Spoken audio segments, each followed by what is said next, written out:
Chapter 6. Ada Wong fit the shimmering disc of metal into the slot on the statue, patting it into the opening until it was flush with the marble.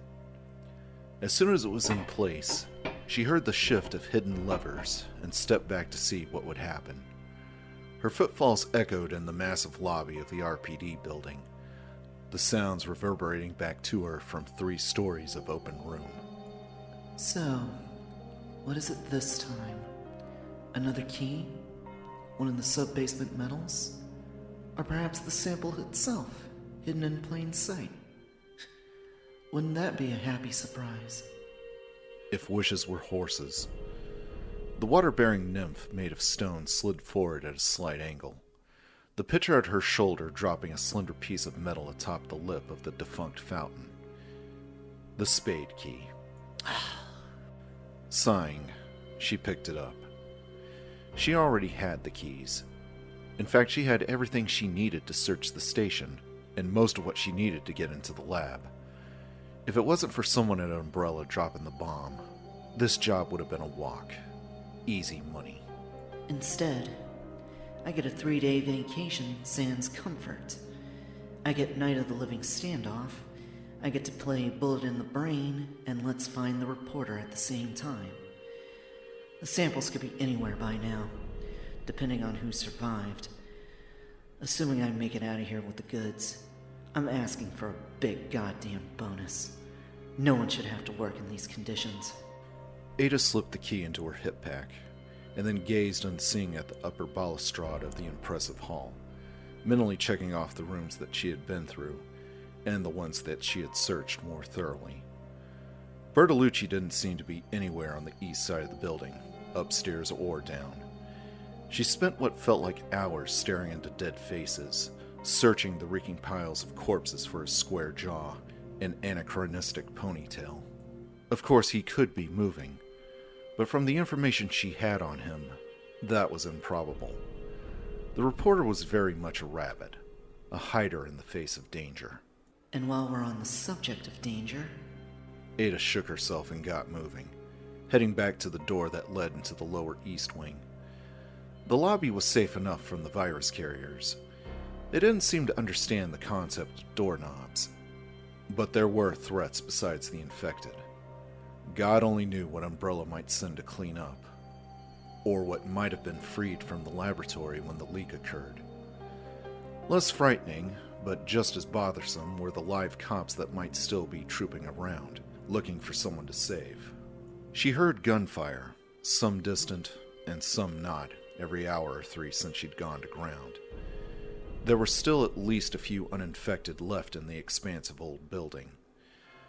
Trying to convince a panicky He-Man with a gun that she was alive and didn't want an escort made facing the undead seem almost appealing. Walking on the balls of her feet to avoid additional noise, Ada slipped through the door and then leaned against it at the end of the long hall, safe to decide on her next move. Although she hadn't checked out the basement yet, and there were still several carriers wandering around in the detective's room, the hall's doors were all closed. If someone or something wanted to get at her, she'd be able to see it coming and get out in time. Ah, the exciting life of a freelance agent. Travel the world, earn money by stealing important things, fight off the living dead when you haven't showered or eaten a decent meal in 3 days. Impress your friends. She reminded herself again to insist on that bonus. When she arrived in Raccoon City less than a week before, she thought she had been prepared. The maps had been studied, the reporter's files memorized, and her cover story was set. A young woman looking for her boyfriend, an Umbrella scientist. That part was almost true. In fact, it had been her brief relationship with John Howe 10 months before that had landed her the job. More of a one-night stand, actually, and not a very good one at that. But John had thought otherwise. And his connection to Umbrella, though it probably killed him, had turned out to be a lucky break for her. And so she had been ready. But within 24 hours of her self-assured check-in at Raccoon City's nicest hotel, her luck had changed. While eating dinner at the vinyl-encased and mostly empty lounge at the Arclay Inn, she heard the first screams outside. The first, but by no means the last. In several ways, the disaster was an asset. There'd be no guards posted around the lab, which meant no endless covert trial runs. The prep work she had done on the T-virus had assured her that the airborne was short-lived and dissipated quickly. The only chance of catching it at this point would be through contact with a carrier, so that wasn't a problem. And once she and a couple dozen others had made it to the police station, she had seen that Bertolucci was among them. Even with the undead factor, it initially looked like things were going in her favor. Mission objectives. Question the hack. And depending on how much he knows, kill him or ignore him. And then retrieve a sample of the new virus, Dr. Birkin's latest wonder. No problem, right? 3 days before, with the knowledge of how the Umbrella Lab connected into the sewer system, and Bertolucci standing right in front of her, the job had looked pretty much wrapped. And of course, that's when things started to go wrong. The rearranged station, with the room shifted around after the STARS fiasco, making half my preparations obsolete, people disappearing, the barricades that keep coming down, Police Chief Irons throwing off commands like some cut-rate dictator, still trying to impress Mayor Harris and his whiny daughter even as the dead piled up. She watched Bertolucci close enough to see that he was going to duck and run, but had missed the exit. To make matters worse, she hadn't even had time to make contact before he disappeared somewhere into the maze of the station, losing himself in the commotion of the first wave of attacks. Ada had decided to fly solo herself when 3/4 of the civilians were wiped out in a single mass assault not an hour later. All because no one had bothered to lower the garage gates. She wasn't willing to die to keep up her cover as a frightened tourist looking for her boyfriend. And so came the wait. Almost 50 hours of waiting for things to settle, tucked away in the clock tower on the 3rd floor, and slipping downstairs to find food or to use a bathroom in the lengthening stretches of time between gunplay. Between the echoing clatter of shots and the screams. Terrific. So now you're out, and what do? Stand around and reflect. Get on with it. The sooner you finish, the sooner you can collect your wages and retire to some nice island somewhere. Still, for a moment, Ada didn't move, tapping the muzzle of her Beretta absently against one long stockinged leg. There were 3 bodies sprawled in the hallway, and she couldn't stop staring at one of them, crumpled beneath a window counter halfway down the corridor. A woman in cut-off shorts and a halter, her legs crudely splayed, one arm cocked above her blood-soaked head. The other 2 were cops, no one she recognized. But the woman had been one of the people she had talked to when she first made it to the station. Her name had been Stacy something or other, a nervous but strong-willed girl just out of her teens. Stacy Kelso. Yeah, that was it. She rode into town to pick up some ice cream and ended up getting caught in the takeover. Yet in spite of her own predicament, she was more concerned about her parents and kid brother still at home. All in all, a good girl. Why was she even thinking about it?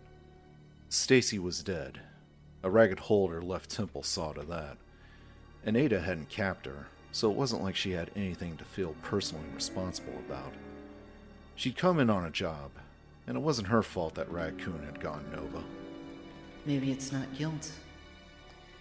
Maybe you're just sorry that she didn't make it. She was a person after all. And now she's as dead as her parents and kid brother probably are. Snap out of it, she said softly to herself, but with an edge of irritation. She tore her gaze from the woman's pathetic form, fixating it instead on a broken ashtray at the end of the hall. Feeling bad about things she couldn't control wasn't her style. It wasn't how she got to the top of her trade. And considering how much Mr. Trent was putting up to retain her services, now wasn't the best time to be analyzing her empathy skills. People died. It was the way of the world. And if she learned anything in the course of her life, It was that agonizing over that particular truth was pointless. Mission objectives. Talk to Bertolucci and get the G-Virus sample. That was all she needed to worry about. There was a mechanism that Ada still had to check a few twisted passages away from where she stood, in the press room. Trent's notes on the architect's latest additions to the station had been sketchy, but she knew it had something to do with the ornate sculpted gas lamps and an oil painting. Whoever had commissioned all the work had one hell of a serious secret life going on. There were actual hidden passages upstairs, behind the wall of what had once been a storage room.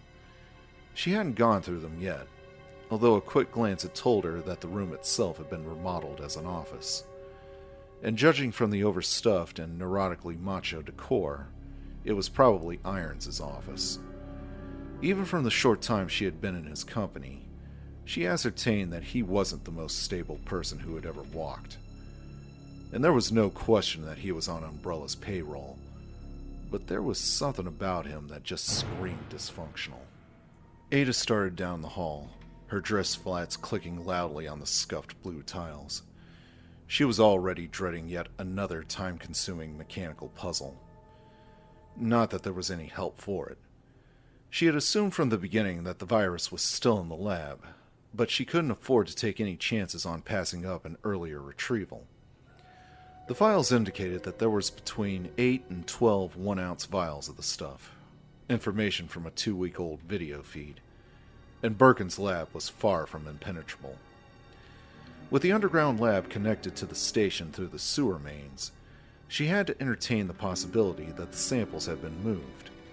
Besides, Bertolucci could be tucked away in the research library, or in the STARS office on the west side, maybe the dark room. Dead or not, he had to be found.